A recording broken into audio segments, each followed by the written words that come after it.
All right, so are you ready to dive deep into some pretty unbelievable stories?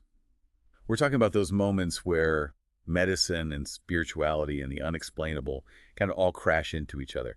Those stories that really make you wonder, what is reality anyway? The thing is, a lot of these stories, they come from people you wouldn't expect, like people who you think would be the last ones to talk about this kind of stuff. And it just makes you wonder, what if there's so much more to the world than we can even see? Yeah, exactly. Like, take this first story, for example. Just picture this. There's this 70-year-old woman in Brazil, and she's diagnosed with liver cancer. They've run all the tests, scans, you name it, confirmed. And the doctor's getting her ready for surgery. Seems pretty straightforward, right? But here's the twist. This woman has an unshakable faith. Like, she's absolutely convinced she's going to be healed. She says it's all thanks to Nossa Senhora Aparecida. She's a revered figure in Brazilian Catholicism. And it's not just hope either. It's this deep, deep conviction. And that's where things get really interesting. You see, the doctor, he's looking at all the medical evidence, all the scans, but he can't help but be moved by her faith. I mean, can you imagine? You're a doctor, you're trained in science, logic, and then you see this woman with this unwavering belief. It's gotta make you think. Right. So let's fast forward to the operating room. The doctor's all prepped, ready to remove the tumor. And, well, he finds nothing there. It's like, poof, vanished into thin air. Yeah, you can imagine the doctor's reaction. He's stunned. It doesn't make sense. He checks everything twice, 3 times. He's thinking, can I get the wrong patient, the wrong files? But no, everything matches up. But the cancer, the one that was so clearly there before, gone. Just like that. It defies logic. Now, her family, they're just as devout, and they see this as a miracle.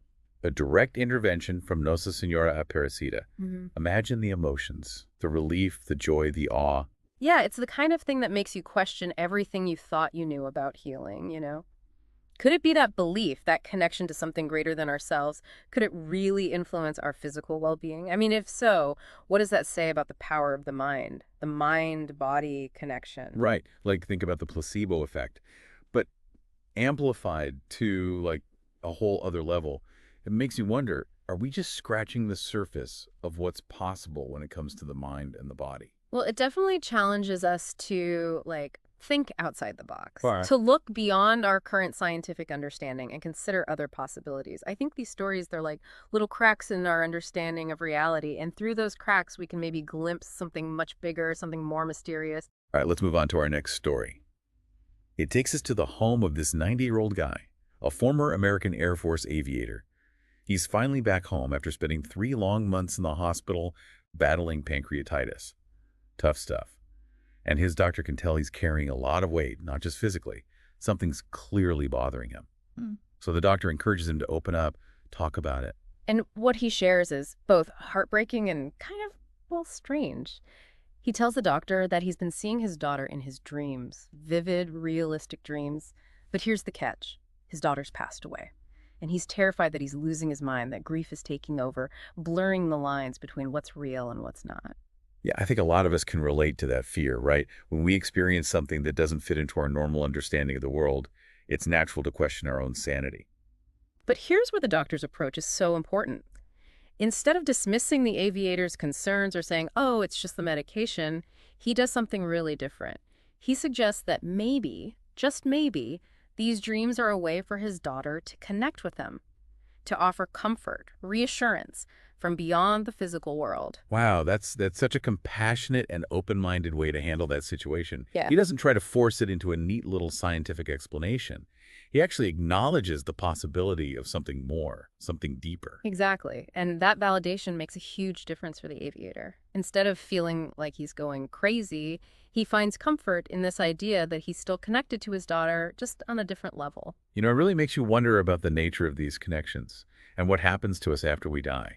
Did he continue to see his daughter? I'm dying to know. It's like, did this open up a whole new world for him, a new understanding of life and death, maybe? Did those experiences continue? Well, the source material doesn't really say if the visions kept happening or not, but it does talk about how the doctor used these concepts, pedagogia and desdobramento, to try to help the aviator understand what was happening. Pedagogia, it means like that space between being asleep and awake, where your mind can kind of wander and create these really vivid images. Oh, yeah, like when you're drifting off to sleep but not quite there yet. Sometimes I get my best ideas in that state. Exactly. And desdobramento, it refers to an out-of-body experience, almost like your soul's traveling outside of your physical body. These are ideas you often hear about in spiritual traditions, right? And they gave the aviator a way to make sense of these visions without feeling like he was going crazy. So instead of just looking at it from a purely medical point of view, the doctor used these concepts to try to offer some comfort, maybe even a sense of meaning, to what the aviator was going through. Yeah, I think he recognized that sometimes the best way to help someone heal isn't always about explaining things away with logic or science. Sometimes it's about validating their experience, helping them find their own understanding. It's like a reminder that there are so many different ways of knowing and experiencing the world. It makes you think, how many other people out there are having these kinds of experiences, but they're too afraid to talk about them because they're afraid of being judged or told they're imagining things. It's a good point. It makes you wonder if we're really listening to each other, Are we open to hearing about experiences that might challenge our own understanding of how things work? Speaking of challenging our understanding of reality, this next story, it takes us even deeper into the unknown. Because the doctor, the one who was treating the aviator, well, he had his own pretty profound experiences that changed everything for him. Yeah, this doctor actually had two near-death experiences. And I'm not talking about just close calls, but actual experiences where he felt like he crossed over to the other side. And these events, they didn't just change him physically, they totally transformed his whole worldview. Near-death experiences, they're so fascinating, aren't they? I mean, so many people who have them, they talk about seeing this light, feeling this overwhelming sense of love and peace. It's like there's something universal about it, no matter what your background or beliefs are. Yeah, it's a pretty common theme in these stories, for sure. This doctor, he talked about feeling this incredible sense of peace, no fear, no pain. And these feelings, they didn't fade away when he came back. They stayed with him and shaped the way he looked at everything. Life, death, everything. It's almost like those experiences, they stripped away everything that wasn't important and showed him what really matters.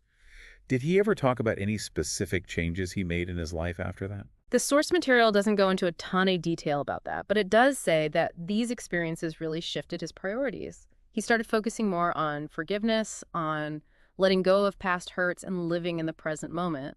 It's like he gained this deeper understanding of how precious life is and how important it is to live with intention. Forgiveness, it's powerful stuff. It makes you think how much we hold ourselves back by clinging to anger and resentment.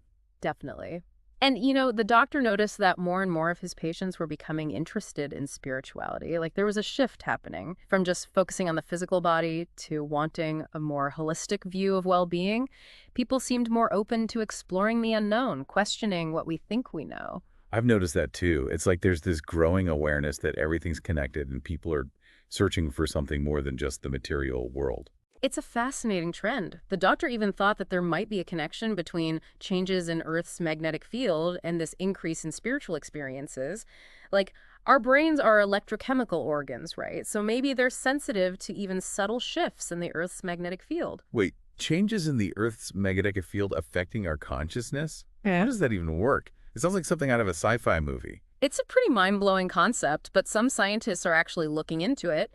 There's research that suggests these magnetic shifts could maybe influence our pineal gland, which some people associate with intuition and spiritual awareness.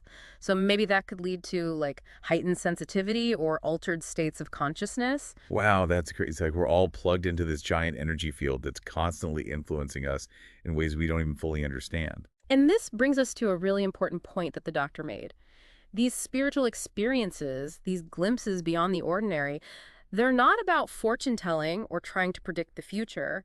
They're about going on a personal journey of self-discovery, understanding who we are and where we fit in the bigger picture. So it's not about looking for answers outside of ourselves, but about looking inwards, connecting with our own inner wisdom. Exactly. It's about recognizing that we all have this innate wisdom, this intuition, that can guide us toward a more authentic and meaningful life. So it's not about, like, looking for someone to tell us what it all means, but about figuring it out for ourselves. Right, exactly. It's about trusting that inner voice, that gut feeling, even when it doesn't make sense to our logical minds. And what really struck me about this doctor is that he never claimed to have all the answers. He was just so open to the mystery of it all. He was, wasn't he? He didn't try to push any specific beliefs on anyone. He just wanted to encourage people to question, to explore, to be open to the possibility that there's more to life than what we can see and touch. It's like he was saying, hey, I've seen some pretty wild stuff that challenged everything I thought I knew, and I want to share that with you. Not to tell you what to think, but to maybe inspire you to think for yourself. Exactly. It was all about curiosity, not dogma. It was about empowering people to find their own truth. I love that.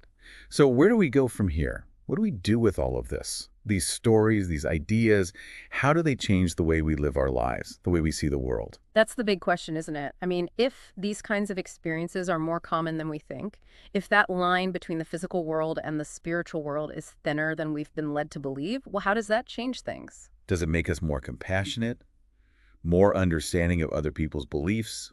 Does it make us think twice about our actions, knowing that there might be more going on than meets the eye? All good questions. What if we all started living with a little more wonder, a little more awe, recognizing that maybe everything really is connected in ways we don't fully understand? What if we stopped dismissing things just because they don't fit into our neat little categories of what's possible and what's not? What if we embraced the mystery? What if we actually listen to that inner voice, that intuition, even when it scares us a little? These are big questions, but I think they're worth asking. Definitely. And, maybe in the process of trying to answer them, we'll learn something new about ourselves, about our purpose, maybe even about the nature of reality itself. Well, it feels like we've been on quite a journey today, haven't we? Exploring these stories, peeking into the unknown. It really makes you realize how much we still have to learn. It's been an amazing deep dive, and I hope it's left you, our listeners, with a sense of wonder and a desire to keep exploring the mysteries of life, both the ones inside us and the ones out there in the world. Absolutely. The journey of discovery never really ends, does it? So keep asking questions, keep searching for answers, and keep your mind open to all the possibilities. And until next time, keep diving deep.